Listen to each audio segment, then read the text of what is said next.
Well, good evening. Good evening. I'm Bonnie Hong. And I'm Ben Hong. And this is Norwich Confidential. And we're here tonight. We're just going to talk a little bit about main topic of conversation in the coffee houses today. Main conversation, of course, and we're going to be talking about politics. Right. So after all these months of campaigning that you did, Bonnie, for Bernie Sanders, from the snow roads in New Hampshire and New York, and blizzards in Connecticut. and blizzards in Connecticut, you were having a parade and so on. Well, it finally came down to, even before California cast their ballots, that it already came out that Hillary would win. Yes. So I congratulate Hillary for winning the Democratic Party nomination for the first female U.S. president candidate. That was a big deal for a lot of people. Well, it's it's for a major party, yes. Right? But and in any sense, she won it fair and square. Wait, that might be. And she did have the superdelegates to help her along, and she does have the numbers. Okay. But so the total, if we were to go to any other formula, she would still be the winner because she won the popular vote. She won the most states with the most population. Yes. And of course, she has. And I'm not denying that, Ben. However, you know, I think what bothers most people, what is still a concern to a lot of people, is the process. When California was flooded with the problems that arose with this election. The fact that ballots for people to mail in, they were sent sample ballots, not legitimate voting ballots. So they were saying we have to get to the polls because of that. I mean, there were a lot of problems. And yes, I think that in a lot of the states, when we saw the problems, we saw it, I think, with the delegates here at a caucus. But when it does not appear to be fair, that's what causes concerns. Well, the appearance of not being fair is always one-sided, for the simple reason that it's always the loser that makes the complaint. All this voting had been done all over the world, and it is always the loser that says, oh, gee, I was cheated out of this because it was unfair. Does that mean it was wrong? Does that mean it's not true? Well, it is true because there will always be irregularities in any election, unless, of course, you go by election at the point of a gun, when there is no irregularity. Of course, it's 100% turnout and 100% voting for Saddam Hussein. Okay. All right? Yeah. Well, I don't even want to... If you go into this kind of argument, then Hillary would probably have to say that she was cheated out of her candidacy against Barack Obama because she lost. And at that time, of course, there probably were irregularities, and they were saying that, well, there were a lot of black votes that were turned in and so on and so on. You know, the thing is this, that this is the best that we can, and unless you really have a police state, hey, it's a rule and it's a rule. Okay. Now, the question now is really here, and that is what will the American people do when now it's a choice between Hillary Clinton and Donald Trump. And we go back to the campaign that they were throwing around, all the muds and all the dirty campaignings and all the cheating and so on and so on. So it all boils down to, well, how are we going to make up our mind? What kind of research should we do? Should we look at their background experience as who will be qualified as president? Should we look at their educational background? Should we look at their managerial background? So there's a lot of things to consider for the simple reason that we are in a two-party system. And whether you like it or not, one of them will win. Well, there have been a number of studies that show that this may be the first time that a third party actually could win. So and not be just a spoiler for one or the other of the two-party system. And that was going to be my point when you are just talking about Hillary and Trump without talking about the fact that there is viable third-party candidate. It's like saying that in 10 years from now, there's going to be a massive drought on this. I mean, yeah, it can happen. But is it going to be possible? Yeah, it is possible. Is it probable? Probably not. I mean, there's always that word like, oh, we can only hope for a white knight that will save us from this thing. Yeah, third party.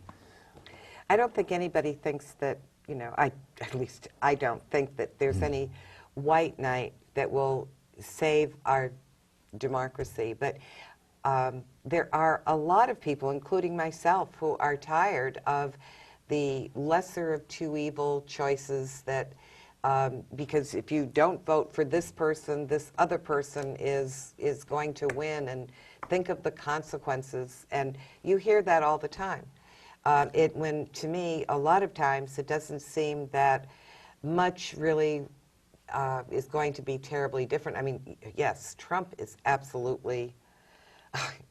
I can't even imagine that he's on there. But well, you have to also remember that our government has three branches, and this is just one of the branches of our three governments. And so I'm sure that there are some decent people there who's not going to just allow somebody to become a tyrant. Right. Or a dictator. He would not be able to get very much past. Right. So with you just assume that, yes, we do have some good people in our government, and most likely they're going to be the one to see what is right and what is wrong. Well, I'm going to wait till after the convention to decide, to find out actually who is running, who the vice presidents are, and what our choices are overall for, and then reasonably vet each one of the candidates. Right. Before we continue, I do have an announcement. Go ahead. Okay. As many of you know, I was going to be running for the state representative from the 46th Assembly District. My petitions were submitted, and I have been disqualified from running, so there will be no primary. The disqualification came because 6 of the petition sheets were all disallowed. We did turn in more than 220 signatures, more than qualifying by signature. However, because of the fact that 6 of the sheets were totally disqualified, not because of the voter signatures, but on the back of the form, the registrar has to certify that the circulator, the person that was the volunteer circulating the petitions, had to be certified by the registrar that they are a Democratic voter. And unbeknownst to me, it is my fault. I take full responsibility for it, not any of the volunteers that helped.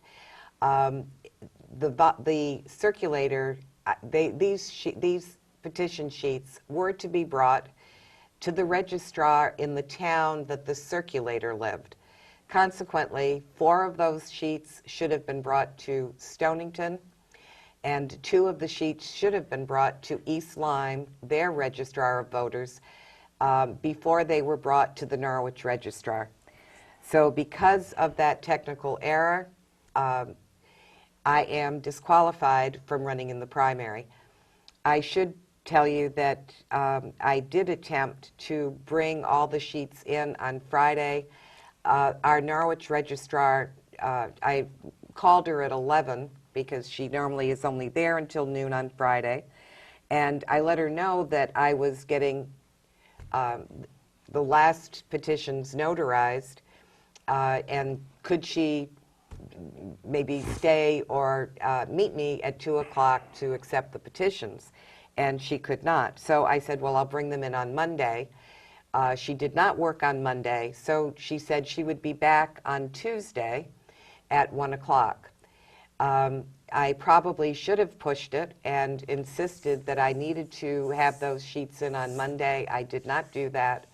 I don't even know if that would have been effective, but they were turned in at around 1:15 on Tuesday. I received an email at 4:44. I was not called. I received it by email stating that I was disqualified because of those 6 sheets. So I obviously apologize to everyone who did go out and try very hard to get the signatures that signed and that supported me. But overall, Ben, really my biggest regret is that I won't be able to fight for the things that I think are essential for the state of Connecticut. And it probably would have been very timely, Bonnie, because the state of Connecticut is really sinking very fast financially, and the people who are left behind, which we are, Right. will have to take the brunt of that responsibility of making sure that the state will stay afloat. Otherwise, it will go into bankruptcy. And we've seen those states that went into bankruptcy. The latest report, I mean, we know that Connecticut is one of the top 5 states in income inequality, being one of the richest and having such inequality in the state between the rich and the poor. We're in the top 5 of that. However, I thought we were in the bottom 5, but it turns out from the latest report that I just read from the Connecticut Mirror today, we are number 1 at the bottom. Well, We're what number about 50. What about Puerto Rico? Puerto Rico is right underneath us. Right. So we are just one step ahead of Puerto Rico in our inability to repay our debt. We are that deeply insolvent. Where do we owe this lot of money to? The majority of the money is from unfunded obligations. For example, and this goes back decades. This goes back really decades to the 40s, 1940s till the present. We have left the unfunded obligations we have to state employees for their pensions, for their health care, for all of those things unfunded. We have our bonding. But we keep on giving the money to those beneficiaries, Correct. of course. Correct. So where are they However, getting the money from? They're getting the money still from us. Right. The problem is that they're getting the money from us, and they're cutting the monies for municipalities. Much of the money that Norwich could have gotten from the state, we do not get. That has been cut. You saw the layoffs at the state level. Incredible amounts of layoffs and firings of state employees. But I think that when you start looking at all of the reasons, all of that indebtedness, the indebtedness also occurs because of the bonding the state does. Now, I have a few examples of things that I really wanted to fight up in Hartford, and I'm really hoping that when you look at who is going to run for state representative, that you really ask these tough questions, look at what is actually going on, and find out. I mean, there are a couple of very simple proposals that can be made, even in Norwich. Just at the state level, if any of them proposed Let's find out some of the problems and some of the possible solutions. Okay, let's start with Norwich first before you All get right. into the devastating budget of Connecticut. One simple piece of legislation that could be proposed that would easily add $500,000 to Norwich revenue every year. We have 479 hotel rooms. No matter where you travel as a tourist, if you are going to any tourist area, you do expect, and you will, pay an occupancy tax for those hotel rooms that you stay in. And that's one of the many taxes that you have to pay just by staying in a hotel in New York. Not only will you have occupancy tax, you will have city tax, you will have state tax, Right. On whatever top of all of that, right. and added and so on, and Right. sales tax, and then Right. your final bill will come out to be twice as probably Well, as high. In New York, it does add about $20 to Well- the cost. But what I was proposing for our 479 hotel rooms, and this obviously could be used by any city in the state of Connecticut, if we had an occupancy tax of $5 a night for the hotel room, or a 3% occupancy tax, whichever is greater, because our hotel rooms jump from $98 a night to almost $500 a night. And we tried to get those $500 a night. As a matter of fact, we couldn't get You them couldn't either. even get that. Right. Because they are fully booked almost Right. every weekend, year-round, for both casinos. So, you know, when you look at what the revenues would be, you're looking at pretty much $500,000 every year. Now, the city of Norwich can't really do that because these two casinos are maybe outside of the boundaries. We're not talking about the casino. We're talking about our own hotel rooms. Oh, We have 4 hotels. in our own city Right, boundaries. Exactly. So we do currently have 479 hotel rooms within Norwich that are completely full during the weekends. So just instituting that tax would easily add $500,000 of revenue to the Norwich revenue. But for the state... Now, to enact that kind of proposal, it has to pass through the city council, though. Is that right? No, this has to go, the city Or is it- council, it would be a state, it would go through It will several have to committees be at the state level a state to level. approve it, correct. And how can you imagine that they will target just the wouldn't. Norwich area? They wouldn't. They will probably... It would be available statewide. to any, that's right. And you have more areas. Mystic is a big tourist area. You know, there are many towns and communities that would benefit from that. We do not, one of the big issues, Ben, is the fact that with both casinos here, with Mohegan Sun and Foxwoods, our community does not get any direct monies. It all goes directly to the state to go into the general fund and then be distributed among all 169 towns. Well, that was The- the arrangement. No, the Nothing was initially- earmarked. Initially, if I remember correctly, we were going to be using that for education and all these wonderful things. But the fact that Darien and Greenwich can get their share of the casino money when they have absolutely zero impact from the casinos, that is fundamentally unfair to communities that have the burden of providing for the employees that have come in and are working in the casinos. It has put more of a strain on our school system. We have more adult language classes. I think we're grateful for the diversity in our community, but that comes at a price of being able to be a civilized city and actually provide for the people, make sure we have decent housing, make sure we have the needs of those employees are also become our responsibility. This is where they live. The state has not proportionately provided particularly Norwich, with the needs from the casino. Just without we need to have a louder voice so that the monies before the monies go directly into the state budget, the state could easily allocate some of that funding to meet specific needs in Norwich. The way that it can be done is the governor can sign that off as an earmark.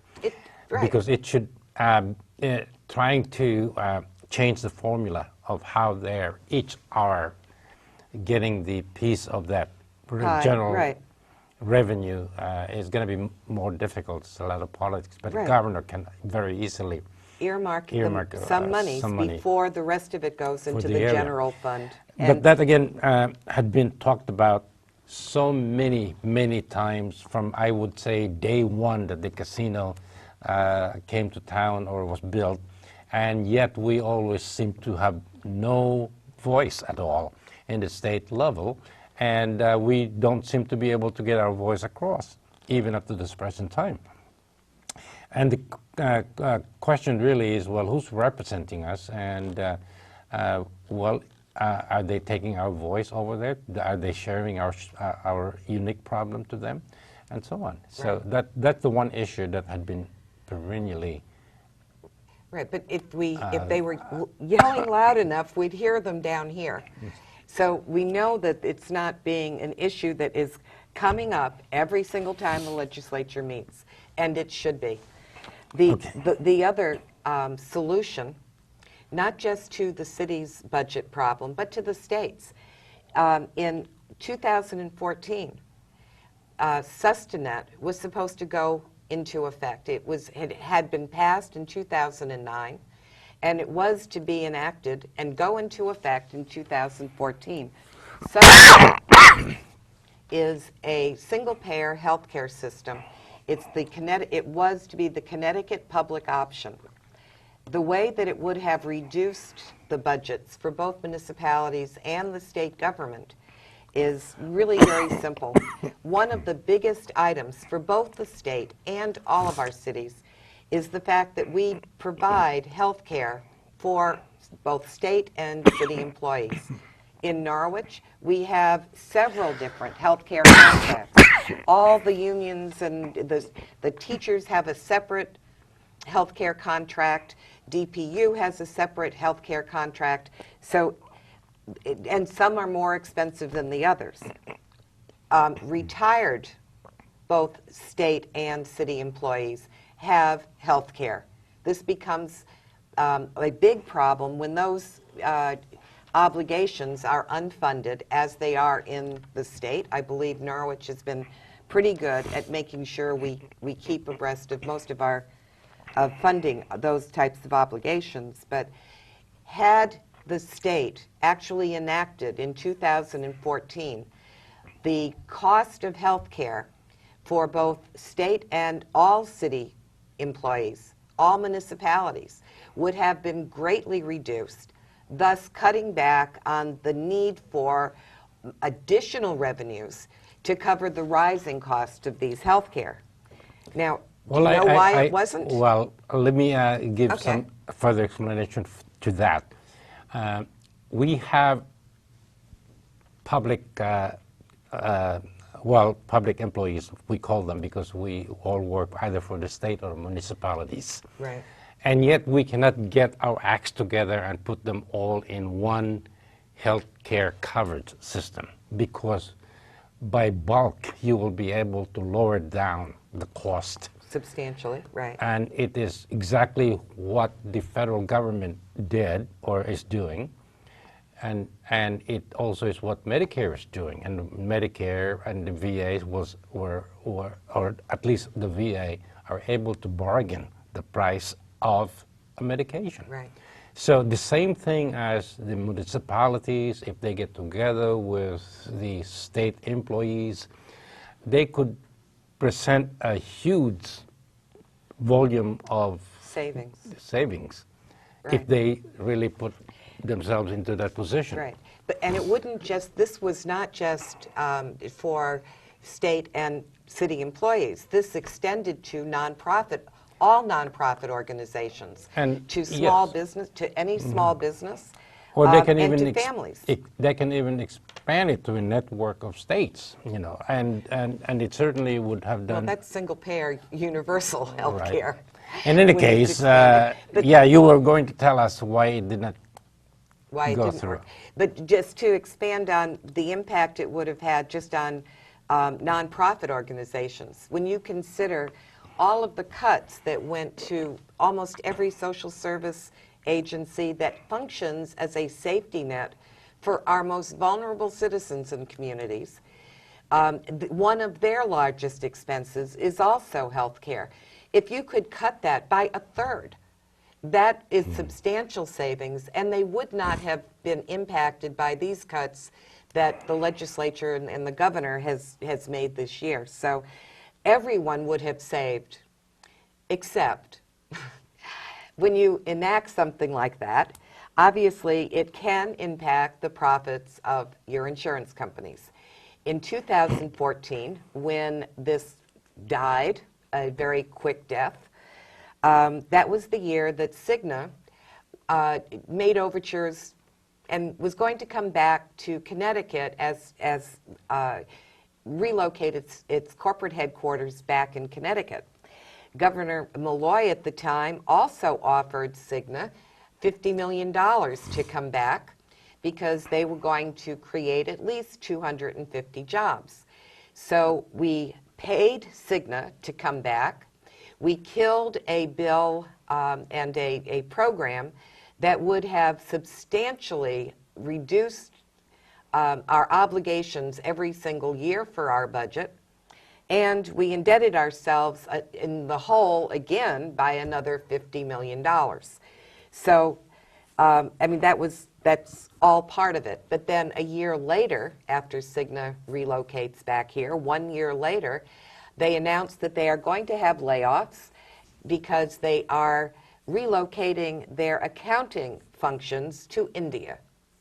So in spite of monies that a state will pay a corporation, in spite of killing programs that are beneficial to the average citizen and the quality of life overall in our state, we have to continually cow down to these corporations. So my feeling was that Sustanet, just to save the state, because the state being one step above Puerto Rico, folks, almost every article you read about that will show you that in 2017, things are going to come to a head. And when you cannot pay your debts, certain things begin to happen. I should be grateful that it will not be me up there trying to fight for these small things that should have been done years ago, but somebody has to say Sustanet should be enacted now. I think one of the largest expense in any form of organization, whether it be private or public organization, businesses, is healthcare. Is their healthcare cost. The healthcare cost is getting totally out of control, and it had already been out of control, and it literally is burning everything in its path. And it's going to continue because it really is basically motivated by what an insurance company can profit in every place that they offer the so-called services. Yeah, the profits are the major motivator of what we're doing for corporations. For and let's move on to what some of the other debt at the state is from. And again, one of the big debts is our state bonding. The state will take money and provide it to fund needs that are essential generally in the state and really needed. And then we then owe that money to the bondholders. And this debt is part of this unfunded obligation because most of this bonding does not get paid back. They're done in grants. Well, this year, and this is probably the most outrageous bond I have ever seen, but we gave $22 million to a hedge fund, the world's largest, most profitable hedge fund, that's owned by this man is the 69th richest man in the world, not in the United States, but in the world. Governor Malloy gave him a $22 million bond so that he could create 800 jobs. I did not hear that those 800 jobs were specific for Connecticut, number one. Number two, with the layoff of state employees that tripled what we expect this hedge fund to create in jobs, we laid off triple what we want him to create with $22 million. that doesn't even make mathematical sense. When we're looking at profitable companies that do not pay anything and get these kinds of benefits, there's something very wrong. And then to turn around and tax small business, tax the 42% of small businesses that are paying their business taxes, because that's all that actually pays. Well, all I can say is that I don't think Governor Malloy knows anything about economics. That's why, as we were driving down here, I was trying to ask you, well, what is Governor Malloy's background? Is he an economist? Is he an accountant? Is he a lawyer? Or something? How come he's making all these numbers and bad decisions when it comes to businesses? And, you know, like I told you before, he's now in a big hole, and he's in a desperate mode, and desperate mode, you know, basically requires desperate measures from somebody who doesn't know economics. So that's why I ask you whether he is indeed an economist. And well, just like I said, you know, it's just like gambling, like I told you. When you are losing $1,000 or $2,000, well, you're going to put in more money thinking that, oh, the next hand is going to give me back everything plus more. So here he is just handing out money to everybody, trying to say, well, maybe you can bring in some jobs or whatever it is, not knowing that he's just putting bad money more into the bad money. Well, but except that he does know what he's doing. Wow. He's not an economist. When you give your friend, the billionaires, a couple of $1 million. Well, I don't think he's really that stupid to. I do. I mean, I do. I'm sorry. The bottom line of all of this, we're a house that's burning, and yet I don't see how a head of the house could say, "Okay, here, take some more." But why would you give a profitable company $22 billion and lay off? Well, just like I said, all those state employees. He's so desperate for anything that he is going to. You don't have to buy an economist. I'm not an economist. You know, I mean, but I sure as heck know. Why do you think people buy, you know, $1,000 of lotto tickets and so on, and then when they can even hardly afford the rent money, thinking that, well, gee, we're going to really come a huge return. I mean, they're not going there because they want to lose $1,000. In addition to all the credit card debt. All right, let's look at some of the other cuts. All right. All right, because one of my my emphasis in running, again, was our education system. The fact that we have so many on our wait list for our vocational schools, like Norwich Tech is a good example. There are wait lists of kids that want to get into the vocational schools in our states. Not everyone wants to go to college. A lot of the kids at the vocational schools do go on. However, they also get trained in real skills that they have an aptitude for, right. And it's very competitive. And I agree with that. I mean, you know, what is a master's degree in arts or history, unless you're, of course, a painter. Right, but you know, it's at. But during this legislative session, the state cut more than $15 million from what was needed to just maintain what we have right now. $15 million. Remember, this hedge fund guy gets $22 million and puts us in debt for that, but we can't invest $15 million in our children. That $15 million would have only just maintained what we've got right now.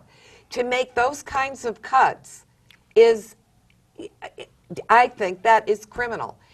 I cannot believe that our legislators voted for that. Is it a Republican House? I mean, are they controlled by Republicans and that's who was voting for this stuff? I don't understand it. So, you know, I mean, this is...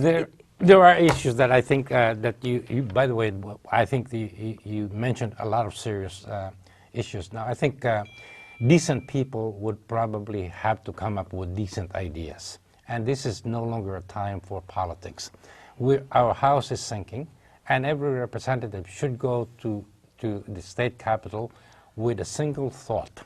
And the thought is, what can we do today to make our state better? This should no longer be Well, I'll go and just vote for whatever's put in front of me today. right or nor political thing that this is this bill came from the Democratic Party and therefore I'm not going to vote for that and so on and so on, because that has been the issue that is at the bottom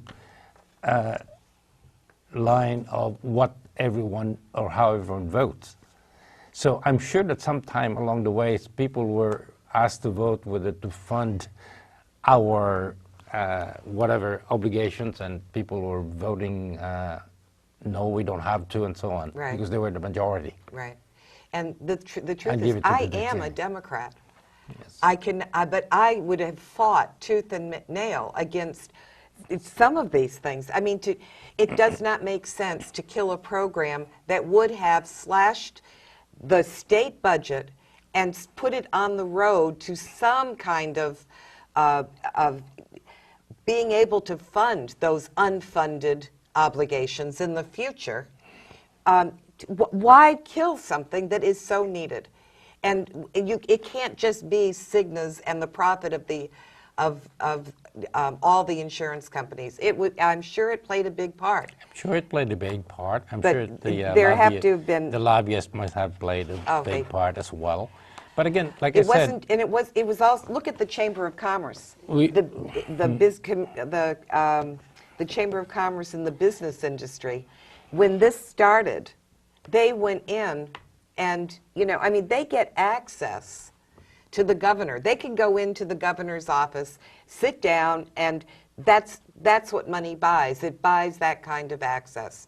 And when you come out, and all of a sudden, programs that are beneficial to the average citizen in this state and to the financial health of the entire state, there's something very wrong when you can have money overshadow all of those needs. well, the entire issue is we need people with courage to be our state leaders, with convictions, with integrity and honesty, and who cannot be bought. Yeah. Because this is exactly what's going on. And for them to understand all of this, they have to go back into history and say, well, why did it happen? How did it all came roaring and right in front of us? And so I'm so glad that you won't be there, Bonnie. Thank you. I'm disappointed that I won't be involved in this fight. I'll be Right. involved in other ways, but Well- not as effectively as our state representatives can be. Well- And for any of them that will actually fight these kinds of battles, I will be very supportive of them. And But- the reason for why we're so concerned about this is because the state of Connecticut is already coming to be in the front page of everybody. Well, one is that it's one of the most expensive states to retire in, and therefore all those people with their monies and fixed incomes and houses and so on, they're leaving the state. Number two, the debt amount of the state is so high that it is just about next to Puerto Rico. It's just above Puerto Rico. About its ability to pay off its debt is almost impossible. It's getting, right. Every year it will get harder and harder to do it. And so we're looking in a very short term of time the collapse Right. of the state government. Right. And so we will just be like, what was it, Detroit, Yeah. the city? Yeah. And who would have thought, 50 years ago, Right. that Detroit would be in the condition it's in. So, Exactly. But to get back to even Norwich, the fact that the state has not really been an economic partner with Norwich, and we need to have the state be our partner to have any kind of economic development here. You cannot have all of our retail space on a main street in a community being occupied by state services. It is, Well, it's tax-free for the state, Bonnie. no, they do. They pay in They lieu of pay. taxes, Yeah. and they do pay their rent to the building business owners that own the buildings down there. However, if they were to be a real partner, one of the things that we should be insisting on is that we get our Main Street retail space back, that they put in elevators into those buildings. We don't want them to leave, but they could invest and put elevators in those buildings and then take up the upper floors of those buildings. You know, I mean, it's that would be one thing that they could do. The other thing that they could do, when you go downtown, particularly in the summer, if any of you have spent any time in the courthouse, you know that our courthouse is pretty much center square in downtown. The reason that you have so many people milling around in front of the courthouse during the summer is because that courthouse is so crowded. You go upstairs and there is a very large center room that has basically 4 benches along the sides of the wall. It is so crowded there that you have pregnant women sitting on the floor. I spent days there because of a robbery we experienced, and I would be there in a courtroom from like 10 in the morning to 3 in the afternoon because you don't know when they're coming in. And then eventually you get the guys coming in handcuffs, but in between all of that, you have all kinds of cases that are coming into that courthouse all day long. Things from child custody cases to divorce cases to the laundry, that the people have their ticket but the laundromat lost their clothes, to things that are not violent crime that but give the impression to anybody that has to drive through Norwich, they don't know what those cases are, and all they see is this overwhelming amount of people that are in our downtown square waiting to get to court. The other thing I noticed was how many people have to take a day off from work and then have that case postponed after 5 minutes being in there with the judge because some little thing was not correct. So it gets postponed until the next hearing. And I mean, that happened over and over to me. That's a strategy, buddy. So that's a strategy. So, but the fact is that people it wears you out, and eventually you'll just say, "Okay, I'm just going to drop the case. I can't." It's more than then. It's more than that. When you look at the people who have to come into court, they can ill afford to take those days off from work. They're not paid by their employers to take the day off to go to court. They have to go, and yet if it's over and over and over again, how many of those lose their jobs because of this?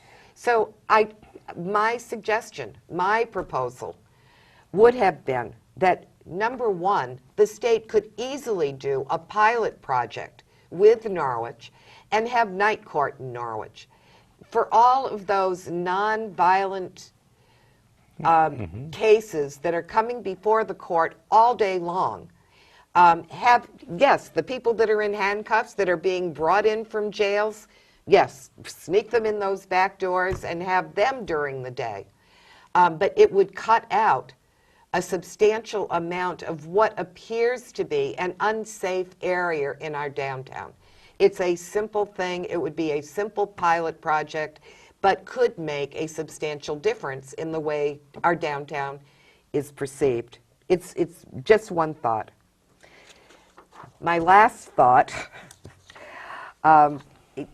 overall, the direction of our state priorities, I'm getting back to where the state seems to be focused, because the state really is focused on this corporate welfare and corporate giveaways, make these large corporations happy, bring them into Connecticut. We can give them all these tax rebates and just so that they can come here and provide us with jobs. In the end, they leave. They have not contributed to the maintenance and care of our state. They leave us with more unemployment. And we end up having to have paid what their fair share of taxes would have been. When you realize that corporations like GE there are a lot of them. GE was able to shift all of their profits. It's all on paper. They're in a lot of states, and they can shift their profits out of any state. And again, it's all on paper, so they have not had to pay their fair share in Connecticut. And many corporations do this. One of GE's competitors, United Technologies, Malloy gave them $400 million for some of their new departments.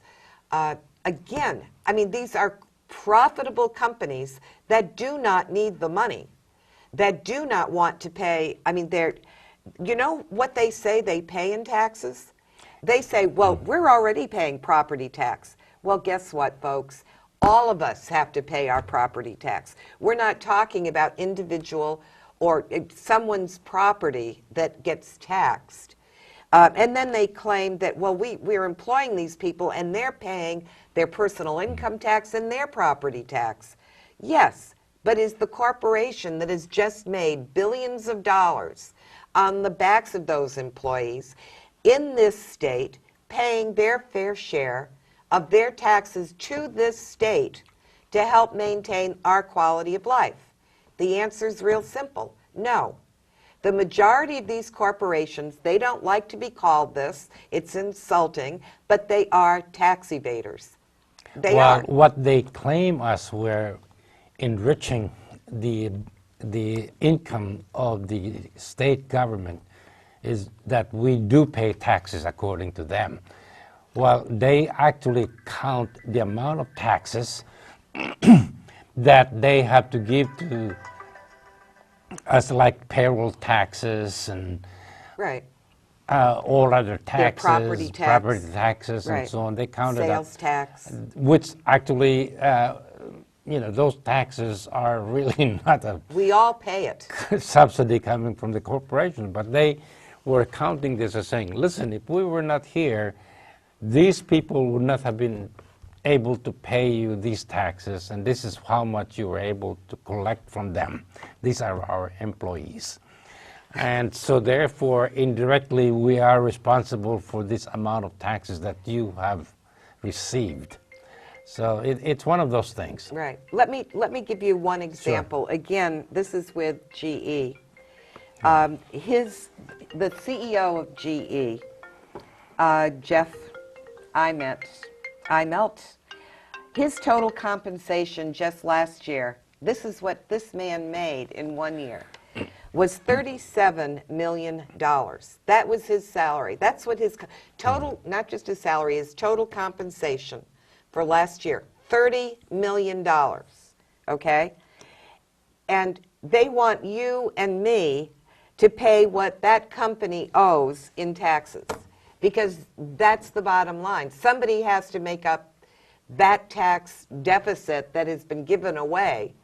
So this guy can make $37 million in 1 year in total compensation, while his company doesn't have to pay any of the corporate taxes to Connecticut, but you and I have to pay additionally to make sure that our state doesn't sink. Okay. The total amount of our state revenue, the percentage that comes from, that goes to state and local taxes that is paid by businesses in Connecticut is 28.9%. 28.9% of the total revenue collected in Connecticut is from corporations and businesses. That is the lowest amount in the entire country. Think about it. There's a reason why we are the lowest in being able to pay our debt. We're just above Puerto Rico, folks, and yet we continue to allow businesses to only pay 28% of their share, and all the rest is coming from me and you. I mean, this is outrageous. 58% of all eligible companies only pay $250 as the alternative minimum tax to the state of Connecticut. 58%. because it's creative accounting. They can show we didn't make any profit at all. Of course they didn't. I mean, GE, United Technologies, Pratt & Whitney, these companies, Pfizer's, none of them make any money. They had no profit. Aetna, Cigna, Travelers made no money.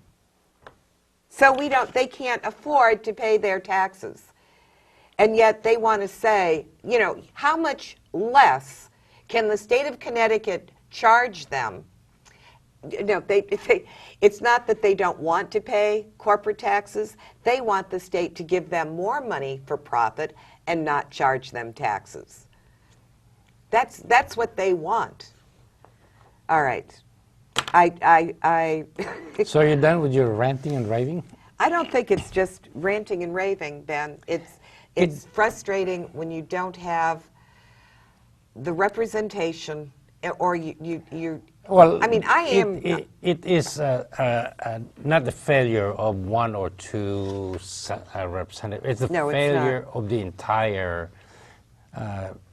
people and whoever that other people also elected, and also the failure of our leaders. And this is totally the issue of leadership and a coherent program. And, like they said in business, the lack of business plan. I'm not a business magnate, Then, but I have a common sense understanding of how budgets run. And the fact that if we're not electing representatives that are going to actually fight for corporate tax reform, make sure that we are not paying the taxes for these corporations any longer. Well, for a long time, all corporations in the United States have already learned the secret to not paying their due of taxes, because if you don't know that, then you have no business being a CEO of this big company. Right. To become a CEO of this big company, you have to have a very careful balance. And that is how much can you get, how many hundred millions of dollars can you get as your salary, and yet show that your company is losing money so that your company don't have to pay taxes. Right. And if it takes you to move your company on the middle of the ocean, they'll probably do that where they don't have to pay taxes. So it had been already discovered by the CEO, and that is one of the most qualifying factor that a CEO would be hired. Well, if the CEO will say, well, gee, I really don't know how it's done, out, So a CEO has to show that his company did not make money. Right. When you first came to this country, your view of Connecticut was one of incredible educational systems. It still is, and it's very affluent, and it still is on papers. And of course, that was the time when there were a lot of major companies, and they were paying their shares of taxes. They were paying their because share at of that taxes. time, of course, there used to be a time when they said, well, it's the home of the insurance companies. Well, that's because for years there had been so many big insurance companies that called Hartford as their headquarters, and they would not move anywhere if they, because Hartford is their home. And so the same thing as factories. There are factories here that would never move or go anywhere because they call the state their home. But unfortunately, things had changed. Right. And all these big companies or small companies are being bought by bigger companies, and those big companies and bigger companies have no qualms at all, or any sentimentality or any whatever emotion attachment they have with the state of Connecticut that says, well, gee, why wouldn't I move you out of Connecticut and send you down south where the workers' compensation is less, and of course less energy to use, and so on. So that was the beginning of the so-called migration of all Connecticut businesses out of the state. Well, there were a lot of factors that contributed to it. I mean, the fact that we started losing our unions. A lot of the unions were one of the things that kept most of our businesses strong. The unions really worked for the people that at the time also, of course, there were affordable taxes that is paid by the businesses, of course. Right. Now, one of the major reasons, of course, that I heard over the years was that, well, gee, it is so expensive to operate a factory in Connecticut because the energy cost is so high. So let's all move down south. And that was, like I said, the beginning of this mass migration or immigration out of the state.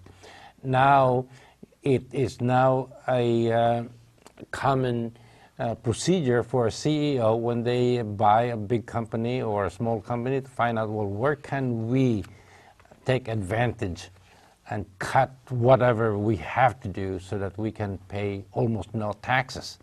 It's not a question of, well, how much we need to do to make more profit, but it is how much we need to do so we don't have to pay taxes. Right. Well, we're going to have to wind it up. Again, I do regret that I will not be able to carry on this fight in Hartford, but I'm hopeful that Representative Riley will take some of these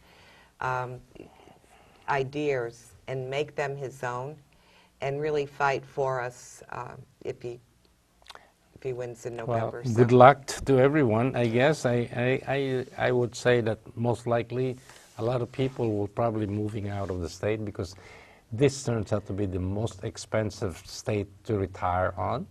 And I'm going to be retiring pretty soon. Well, I keep on saying that I retired 6 years ago, but I just keep on saying, well, let's keep on moving. Good night, and we'll see you next week.